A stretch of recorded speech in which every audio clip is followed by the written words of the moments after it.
Versus.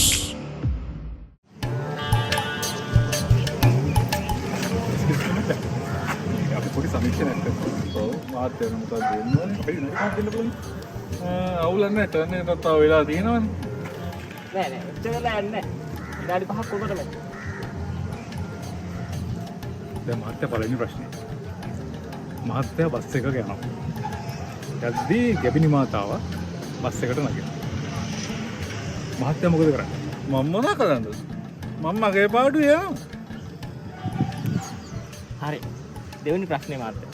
මහත්තයා කියන්නේ bus එකේ යනකොට දරුවෙක් වඩාගෙන අම්ම කෙනෙක් නැග්ගොත් මහත්තයා මොකද කරන්නේ? මං කියලා මොනා කරන්නද? ඒත් මම මගේ පාඩුවේ යනවා. හරි ඒක කමක් නැහැ කියමුකෝ. මහත්තයා නම් කියන්නේ වයසක අම්ම කෙනෙක් නැගිනවා බස් එකට. මහත්තයා මොකද කරන්නේ? මොන හත්තලා මේ මොන මගුලක්ද ඔය කියන්නේ? කවුරු ආවත් මම සීට් එක දෙන්නේ නෑ ඕයි. කවුද මාර මොනුසෙන්නේ ඔය? බඩදරු අම්ම කෙනෙක්ට සීට් එක දෙන්නෙත් නැත්තම්. ළමෙක් වඩාගෙන නම් කෙනෙක්ට සීට් එක දෙන්නෙත් නැත්තම්. වයසක මිනිස්සෙක්ට සීට් එක දෙන්නෙත් නැත්තම්. තමසේ අමනුස්සයෙන්නේ ඔය. මම මේක ලියනවා මේ සමීක්ෂණයේදී මොනුසෙක් කමලා. තමසේ මොන යටි බදක්ද අයිස කියවන්නේ? ඕයි මම සීට් එක දුන්නාම තමසට බස් එක එලවන්නේ. මම බස් එකේ ඩ්‍රයිවර් අයිසේ.